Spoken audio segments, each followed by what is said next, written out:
Hi, this is Graphically Alex coming at you with all things fat related. If that's something that interests you, please subscribe. I'd love to have you. So, today we are going to cover somebody who has downsized, and I guess he doesn't have good experiences. And I just want to cover this because obviously I've had my own feelings about this. I have a lot of opinions on thin privilege. I call it thin privilege or something, and it's kind of just overblown a lot. And so I want to talk about it, and I want to give some theorems and thoughts as I'm experiencing certain things too, as to why I think that is. And so let's get into it. I'm going to listen to this whole thing. I haven't heard the whole thing yet. So let's go ahead. So do you know the whole belief in the gay fitness space where it's just kind of like, oh, I needed to go to the gym because if I get hot, my life gets better. I don't think that rule applies to formerly fat people. Hi, I used to be formerly obese, and I got muscular and I got jacked, and I'm quote unquote hot, and my life has gotten shittier. And anytime I try to open up with it, it's always my fault, right? Even though that, I'm trying my best, my weight loss was heavily caused by medical neglect and medical issues because of my obesity, and I literally had to lose weight because of my health. At that time, because I was losing weight, I was deemed toxic to fat individuals, and I was kicked out of my friends groups. Wow. But then, when I was living that experience as a fat gay man, I was viciously fat shamed. And fast forward through everything, it's really hard to navigate this space because I understand the hate from both sides. However, it is ignorance on both sides as well. You can even see that in some of my old content and some of my weight loss stuff. Whenever I would post a video of my weight loss stuff, I would be told an angel loses its wings. You also see that in Ozempic-based stuff where, oh, we lost another member of our family. That is indeed really shitty behavior. And while, yes, I understand that, fat shaming is never okay, shaming people is never okay to begin with. People's health choices are not your opinion to make, and the best thing you can do is support them. Because literally, right now, right, is that whole adage of, oh, you lose weight and, doing all that stuff, you lose friends. I didn't think that was real. Then it happened. And then now I'm kind of just thrown into a group of people who heavily used to fat shame me.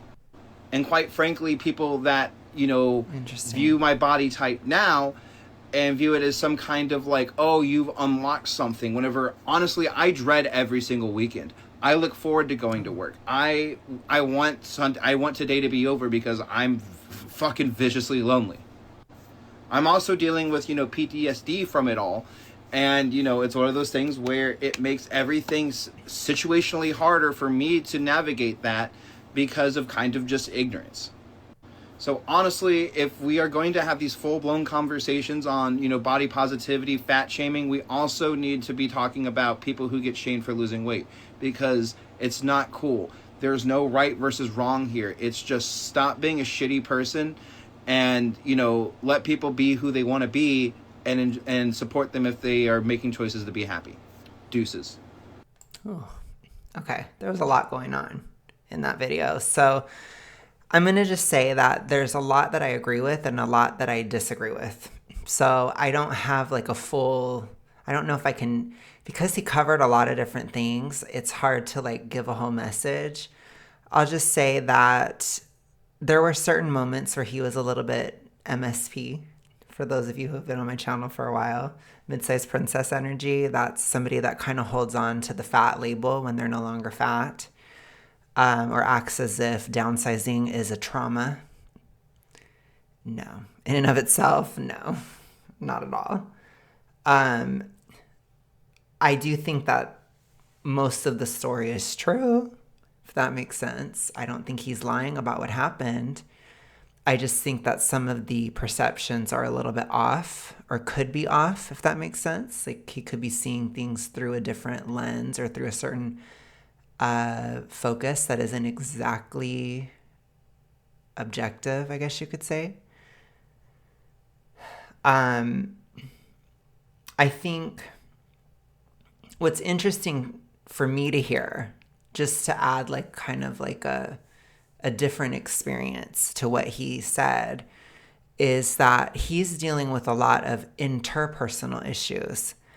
I'm dealing with mostly intrapersonal. So for me, the vast majority of my issues in my thin privilege or something moment have been internal problems, or they've been basically me having to reckon with certain aspects of my personality, certain aspects of who I am, certain spiritual growths that need to occur that have nothing to do with weight, as well as letting go of the struggle, moving on from the struggle of downsizing, moving on from that being my main goal. To me, that's more so what I was expecting him to talk about. And he talked a lot about the interpersonal dynamics more so, which I would say there's a little bit of that for me too, but it's not that much. It's nothing compared to my mid era. My mid era was crazy socially. I don't know what the hell was going on. And maybe it'll keep getting worse. Like maybe he's talking about like being super fit or something like that. I looked at what it would take for me to, or like kind of the trajectory I'm on and how long it will take for me to get to my ultimate goal weight. And it will be like about another year. So, and you know, unless if things take a long time or whatever, things could take a bit longer, but it's about 1 year according to the app I use. That's like an estimation. So I think it could be a little longer, a little shorter, depending, right? But it's slow. My current CalDEF is like 250 basically. So that's very, very, very slight, at least for me. So that's about half a pound a week. So it's very glacial. So this is very much still my Kesha era, my vanity downsizing era. I'm just going very slow because I have to focus on body comp because I've done long haul downsizing and there's a lot of body comp issues. I'm trying to see where I end up with certain things. Like my body is confusing. So it's like, you know, some people would say, okay, this is loose skin. I feel like it's still fat. So it's that kind of thing. So there's debates, you know, which I'm not trying to like legislate my body or talk about it. I have my own opinions, but I think it's just I'm small framed and I have trash body comp, basically. So that's what I'm dealing with. So, yeah. Let's go ahead and continue.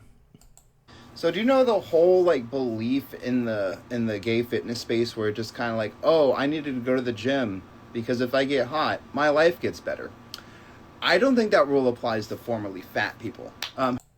So I think it's just very subjective. So when we talk about like our life getting better because we're hotter or whatever, I think it has so much to do with our personal, like what we are, who we are as a person, basically. So it has to do with how we react to that, how we interact with that, how we handle that, how good are we with people, how good are we at handling attention, how good are we at handling these kinds of things, you know, or how much do we care about approval. So for me, I don't care that much about approval at all, which I know that's bad to say, but it's pretty bad. Like, or not bad, but it's like I really don't care at all.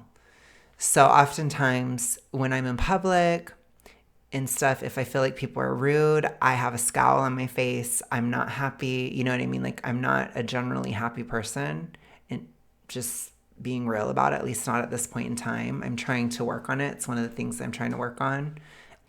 But at this point, I just feel very like overstimulated when I'm in crowds and stuff. I feel very like I feel like everyone's in my way all the time, very road rage. You know what I mean? Like I just have all these feelings all the time. So if I look better or worse, it doesn't really matter. You see, because the attitude I have and the kind of like I don't want to say hostile because it's not really hostile. It's just irritated energy. It's not going to like make my experience of looking better than I did. Certainly, it's not going to make that experience good or better, but I wouldn't blame it on my appearance. I would blame it on my overall approach to life, the way that I view things, basically. My impatience. I'm extremely impatient. So, like, if somebody's in my way, it drives me insane. Basically, I don't know. I'm like trying to live like a New Yorker in Alabama. I don't know what's going on with me. Like, I don't know. But it's literally like I'm ready to live in NYC or London or something because I can't stand it if somebody's in my way. So, like, literally, it really bothers me. And same thing with driving. Like, got in a road rage moment today with a Gen Z guy. I was about ready to get out of the car. So, like, I'm just saying, like, I'm being real, right? So I'm having like a little bit of friction in my interactions. And like I said, to me, it's like, do I blame that on my appearance? No, I don't. Am I having a great experience? Not really. I feel like everybody's in my grill all the time. That's how I feel, typically. So that's very negative, right? And I'm just being real. But I'm also going to take accountability for that. And I'm not going to say, like, this is happening because I was formerly fat. No.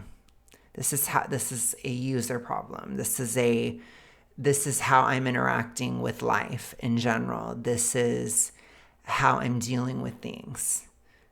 And so I take accountability for that, and I don't blame it on downsizing whatsoever. I think it's so important to stop blaming things on downsizing that have nothing to do with it.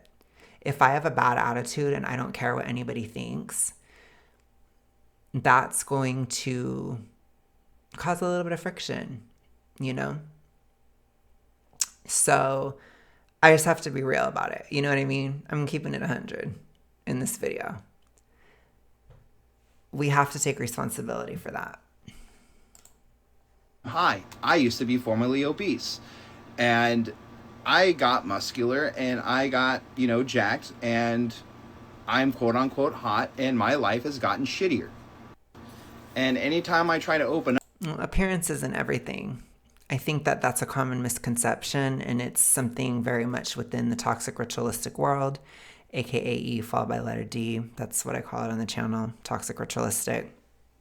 So within the toxic ritualistic, there's the thin ideal, or the idealization, the pedestalization of thinness, basically. And it's not real. Being thin, all it means is that you're average or that you're a normal person, basically. So you're not going to be treated better or worse or anything like that. It's totally just on you, which is hard. It's hard to take responsibility for how we're interacting in life. It's really, really, really hard. That's what I'm struggling with the most, is that I have to take credit for everything basically at this point, because there's really nothing I can blame on my weight. And it's especially bad because I'm average. So I don't have like the fit privilege or the fit gaze or whatever you want to call it. I don't have that. So my body at this time socially is a complete non-issue, which it really puts a microscope on who you are as a person, how you look as a person, how you approach things as a person, because your body is not a blessing or a curse. It's completely neutral, which is a very strange feeling after being super morbidly obese for such a large portion of my life. So again, I'm doing a lot of this work now, which I think is really important, because when I get to the fit side of things, I think I'll have more of a grip than he is. And it's something that I would suggest if you're in an average era, or if you're planning to be fit and you're average, look at this stuff now. Look at it now.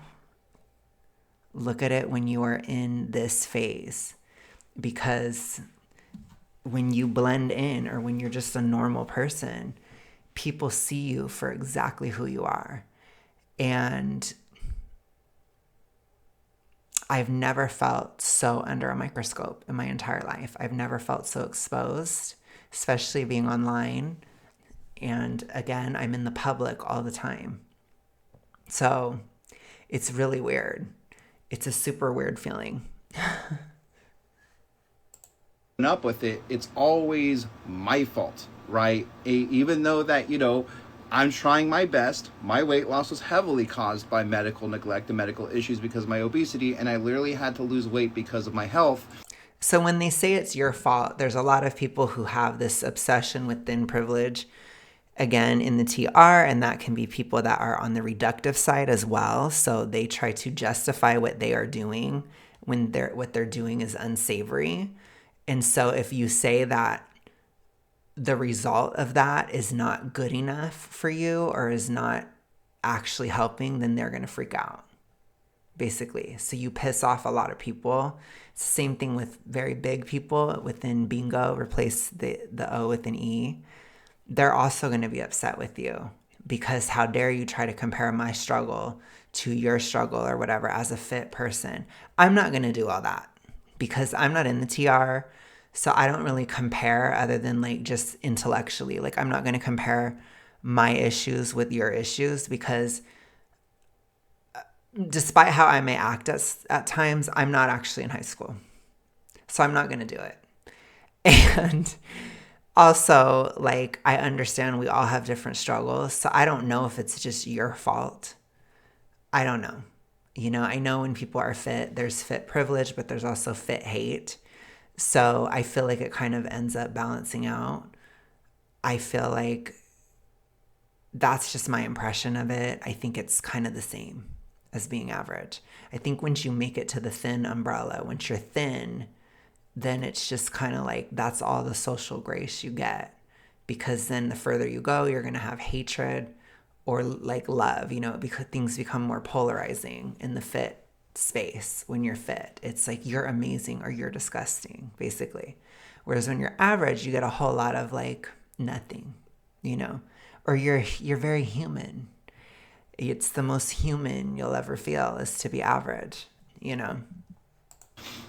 At that time, because I was losing weight, I was deemed toxic to fat individuals, and Yeah, which is horrible. And it's just TR bullshit. It's zombie bullshit, basically, is what I would call it on the channel. It's people that are jealous or insulted because you're deciding to downsize because they identify with being fat so much. And then I think he's struggling with how to handle afterwards because they want you to like be apologetic, but then also like so grateful and so happy, but also like not too confident. Like it's just weird. And I don't know if he's trying to appeal to what is expected. I feel like based on my just intuitive perception of how he's vibing in this video, I feel like he understands the conflicting expectations and he's trying to meet them, but not really doing it because I don't know if he cares that much. So it's like I half care about living up to the zombie horde expectations, but I don't care enough. So I'll still say certain things that get me dinged by a zombie, whether they're a reductive zombie or they're a bingo zombie. He's still like pissing off zombies, basically. So he's doing like a half. Whereas for me, like I just have a very hard line. I'm like, fuck zombie logic, fuck it all. And I'm very harsh. And so like when it comes to that, I'm not harsh, like I don't attack people, but I'm very harsh with the zombie beliefs and the zombie horde. I'm super harsh with it because I'm an activist and so I'm totally against it. So I do step on the fungus all the time. I piss off zombies on purpose and I subvert expectations on purpose because I hate the disorders so much and I hate what they took from me and what they take from people that have it, and I will never reinforce it with the fire of 1,000 suns and the hatred of all of the Scorpio rising within. I hate it. So, and it's like a never ending for any Scorpios that are watching. It's a never ending hatred. When you get that Scorpio hate, it never goes away. It never ends. It becomes the byline to your life. It becomes the undercurrent of your life. I hate it with 1,000 suns, basically. And so it's never gonna, I'm never going to reinforce it. So that's just like a personal thing for me. So I'm just very against it. And I really step on the toes of zombie bullshit all the time on purpose, forever. But regardless, not everybody's like that. And so I get that he's struggling. He's a little bit like, pardon my language for those of you guys who don't get it, he's a little tortured lesbian about it. You know, he's kind of like in between. So he's like, I don't like the zombie logic, but I do a little bit. And sometimes when you're like that, people are, they're like meaner in a way. It's weird. So I told you, I embody decisive lesbian energy in 2026. I believe in being a decisive lesbian, not a tortured one. So for those of you guys who've been on my channel for a while, you'll get that. But I used to call Taylor Swift's album the Tortured Lesbian Department. But anyways, regardless, I don't like that. I don't like the tortured energy personally. I'm not a fan of it because I feel like you kind of just piss everyone off. Like, at least for me, just being so anti-zombie, people that are also anti-zombie, they love it. So it works. You know, I still have friends, y'all. I'll put it to you that way. I do. I still am liked by some. I'm disliked by a lot too, but I don't care, like I said. So, anyways. I was kicked out of my friends groups. But then, when I was living that experience as a fat gay man, I was viciously fat shamed. See, that's interesting. I wasn't fat shamed that much. I wasn't. So that's interesting to me that he was. But it's just a difference of experience, I guess. But I didn't go out all that much because it's like I just went out and then like I've never been like in the gay scene because I tried and it was a horrible experience. I'll put it to you that way. I had a horrible time. It was so bad. I mean, it was like 10 years ago though. So I don't know how things are now. I can't really judge it today. But I'm not really into like being mega partier with like drugs and alcohol and all that. I've just never been that type of person. And so I'd have to be there sober and I don't know. Now I'm like on tea on top of it. You know what I mean? Like, I just don't think I'd like it. That's just my impression. But I didn't like it then because it was just a bunch of bullshit drama. And like, I dared to have a best friend that was in shape. And I guess that was a sin in the gay world. I don't know. And then I don't know, but there's something about me where it's like I could be like 360 pounds or something. I don't even know. I think I was 345. And it's like, I don't know if it's a Scorpio rising. I don't know what it is, but it's like every time I have a friend or anything, people assume I'm hooking up with them. And it's like, even though if it makes no sense, like, and I've been accused of that even with women. Like, I've been hooking up with women, or boyfriends used to think I was trying to get with their girlfriend. Like, it's just weird. I don't get it. So that I've never understood. Even when I was huge, people would like accuse me of that all the time. So like there was this one time where I went, I haven't had my friend Eric on the channel in forever, but he's the friend I'm talking about where he's in shape and we're both gay or whatever, but we never did anything. We're not romantic at all. We've never done anything ever. And this guy at the bar, he just was so extra. And he was like really handsy with Eric, and he was super like trying to act all competitive with me, like as if me and him were dating and we weren't. And he was so hostile to me. And it was like really just a terrible experience. It was just horrible. And I got in a fight with him, not like a physical fight, but like a verbal fight with him at the bar. And like I was like the little introvert that could at the time, just trying to go out and have a decent time at the gay bar. And it was horrible. It was a horrible experience. And it ruined it. I mean, I think I went to that bar a few more times, but it was like only a few weeks of me trying. And then that happened. And I was like, okay, I'm done. Basically, I was just over it. And so to me, I think it's just not to be like super mean, but I just think the gay world is just very drama and hyper competitive and just stupid as hell. I'm just going to be honest. And it's very like toxic, and there's no boundaries, and people just try to take advantage of you all the time, and they do all these things. So to me, it's like if you're in the gay fat world, I don't know what you're expecting. I don't mean to be like, you know what I mean? I'm not trying to be like a super bitch, but I think you have to kind of look at it with a little skepticism. Again, maybe it was totally different. I was in Los Angeles in 2016, right? Maybe it's changed now. I don't know. But that's how it was then. And I don't think it was just a fat issue. Like, I don't.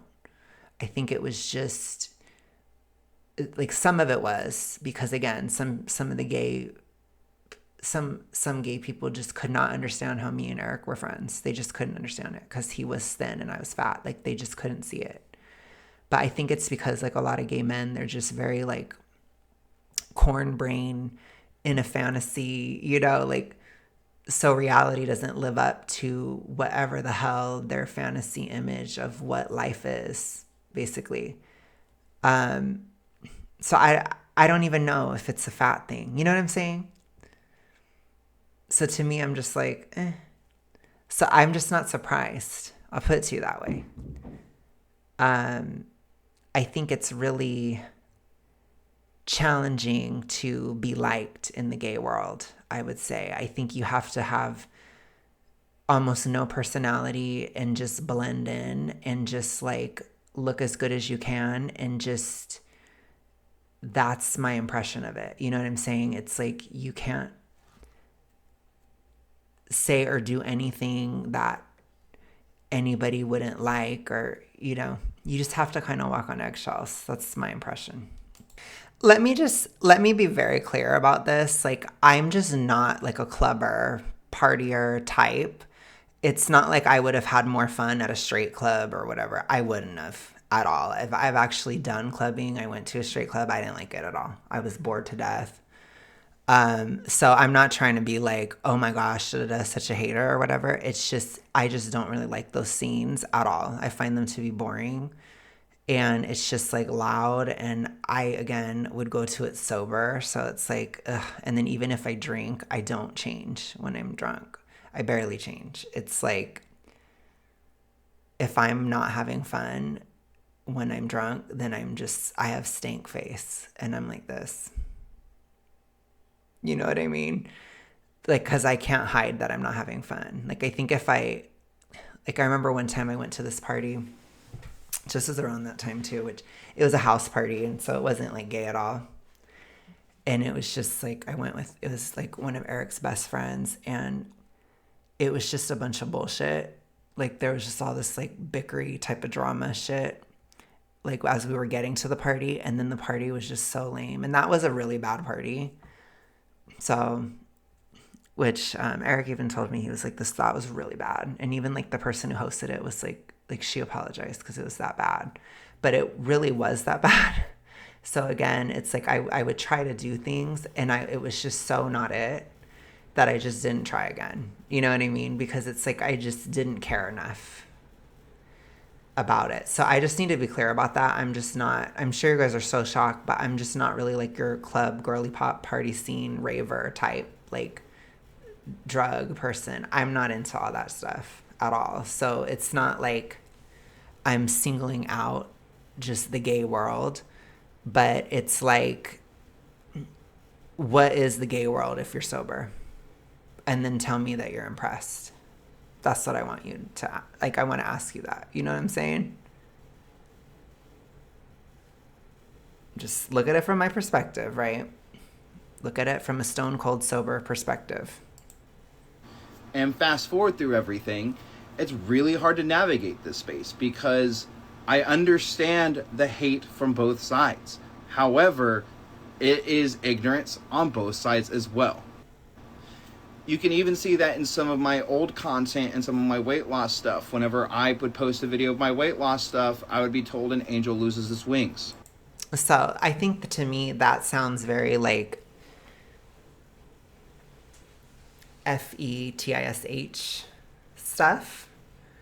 You know, I don't know what the word is, but you know, I don't know what the code word is.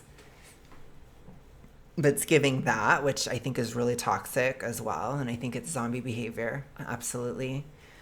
At least level one zombie, a runner. So that's horrible. Obviously, that's just, you're looking at somebody just completely for your own sexual gratification, and you're upset that they're not living up to your fetish, you know? So that's super selfish.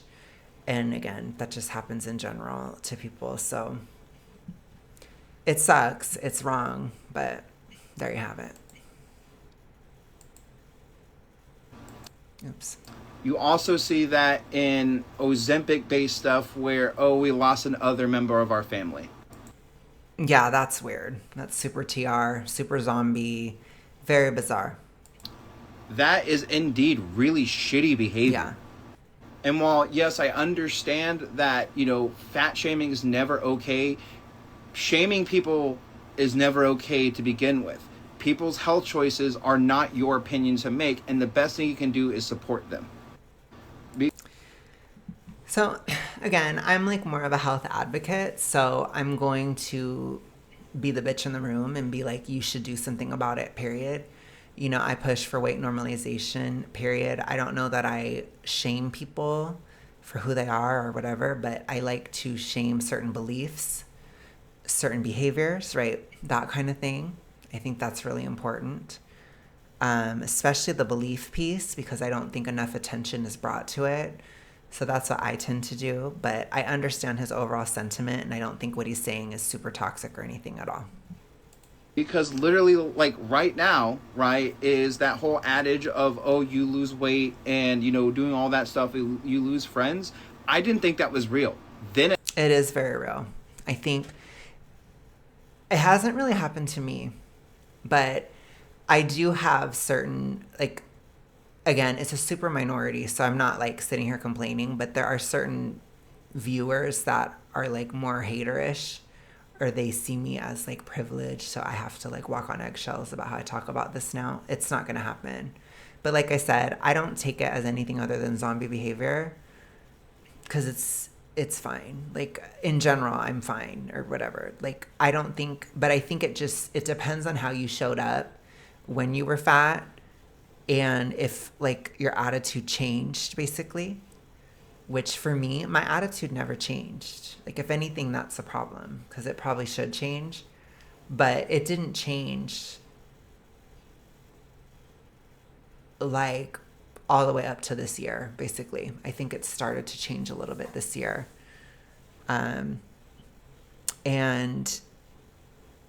like I said, I think I'm probably am a little bit nicer now, but not super nice, so as you can tell. Like I'm still, you know. But in general, it's like you have to like look at if you did change. If you didn't and it's purely visual, then fuck them. But I think a lot of people are like, oh, I thought I didn't change at all. I'm the same as I was. And you probably aren't. So a lot of people get jealous of like you having a drive, you having goals.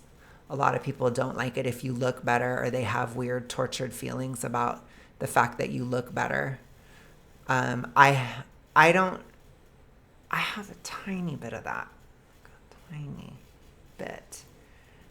But my content and stuff, it's definitely not like sexualized at all, or I do my best not to. Like I'll be wearing the turtleneck and glasses this freaking winter, because I don't try to do that at all. So I don't want to be treated that way. Like I don't want to trigger people's weird avoidant feelings, or I'm not interested at all. Like, I'm just going to say that. I'm not. Because I don't do that kind of content and I don't want that kind of treatment at all. But there is still going to be some stuff sometimes. And that might continue to get worse, basically, as I get more in shape. But it's not that bad at the moment because it's also how I approach the channel and stuff. So I don't know what he's doing if he gets that type of stuff, but that can happen, you know, even just within friends if they're like, oh, you're actually kind of cute. And I don't know how I feel about that, you know, especially in a gay setting. So it could be something like that. It happened. And then now I'm kind of just thrown into a group of people who heavily used to fat shame me. And quite frankly, people that, view my body type now and view it as some kind of like, oh, you've unlocked something. Whenever, honestly, I dread every single weekend. That's sad. I look forward to going to work. I want today to be over because I'm fucking viciously lonely. See, that's sad to me. So, again, I don't know how I do it, but I show up the way I do. I told you guys many times, I'm a prickly INFJ. I'm trying to do some sacral work. I'm going to have to talk about that soon. I'm trying. As you can tell, it is not good. I can see it's a problem. I don't have much fun. I don't. I'm trying really hard to work on it because I'm not flexible at all. And I'm like very, But still, I show up real. I show up. And so it's like I have friends. I do put effort into connections. I do connect. I'm not lonely. I've never been lonely because I think that comes from a feeling of not being genuine, in my opinion. Like if you're not valued for who you are, it's because you're not showing who you are. I always show who I am, good, bad, and ugly. Sometimes I feel like I show too much and then I get embarrassed, to be honest. So that's a whole other thing. But I show up and I show who I am. And so I don't feel alone because the people that like me, I know they like me for who I am because I show up as who I am. The people who don't like me, I know they don't like me for who I am too. So that is a rejection. So you have to look at it that way too. And again, I think that's more of a gay issue, to be honest, because a lot of gay people struggle with like being genuine. Just, could be like a hangover of the closet or whatever. And I don't know how old he is. I have no idea, but again, it's not like really even an age thing. It's just something you have to like do. And so for me, I just showed up as who I am. And I think in part that was a part of my issue with the gay community because a lot of them don't. And they were jealous of that, which I know that sounds so bitchy, but I'm just going to be real about it. Because I wasn't trying to please. I just didn't care. I just didn't care, which it wasn't anything personal. It's like, I don't care if I'm in a gay crowd or a straight crowd, I'm not trying to, you know what I'm saying? I don't care about that. I'm just introverted. So I think people take it personal, but obviously a lot of people don't. And a lot of people like me and stuff. So it's like, I think to feel not lonely, you have to connect. You have to spend time with people that care about you. You have to talk to people that care about you, that know you deeply. You need to connect and tell them things and talk about emotions and all that kind of stuff. Because I also don't feel alone online either. Because even though I've struggled through certain things, which, again, I'm on the edge of another crash out, which that one person on Instagram, you know who you are. Also a gay that was hoping for a crash out. It's coming. I can feel it brewing. I do have support here and I appreciate that support a lot. And I don't feel alone. Even when I talk about the funky or ugly parts of it, which again, I know I need to do work on this having more fun side of life. You know, I probably should learn how to cut loose on a dance floor or something. I've never really done that. And it's hard for me because I struggle with unpredictable situations, or I struggle with unpredictability. It's hard. It's really hard, you know, and I don't think that that's talked about enough, especially within a TR context, because it is somewhat common um, within the TR because you want to control everything, you know? So it's something that I have to let go of, but it's leading to an impending crash out if I'm not careful. I'm also dealing with, PTSD from it all. So I think that's an exaggeration. I don't believe that. And, it's one of those things where it makes everything situationally harder for me to navigate that because of kind of just ignorance. And that's fair. If he just doesn't know how to handle a social situation, I understand that. I've hit every single social barrier you possibly could. I will just be honest at this time and say I don't really have any. It's just me. And that's the beauty of my thin or something privilege, but it's also the curse of it. You know, it's all on me. And it is a microscope. It feels gross. I hate it. I I think I still at times struggle with my avoidance. And I feel like sometimes when we're avoidant, we're trying to avoid ourselves. And I see that a lot with a certain close, with a certain somebody, where it's like when I want to run from him, I feel like I'm running from myself at the same time. And I think self-abandonment is a huge part of the TR, and it's something I still am working on, but I'm getting over it. I am because I can't run out of my body, or I can't float into space or something. I have to deal with this, right? This is where I'm at, and this is who I am, and I've done a lot of body integration work and stuff, so it's that is really tricky sometimes, is to understand I don't have anywhere else to go, really. There's no change of my body that's going to get me to another place, really. I mean, you could say, oh, but you'll get fit, but that just kind of makes the differences. Like I said, it makes more of a polarization. So people love you more, they hate you more, It's that kind of thing. So I don't think it really helps that much. So it's just a lot on my mind as always, but I appreciate this video, and I appreciate the ability to just get on here and talk about 5 million things. And I will talk to you guys again tomorrow.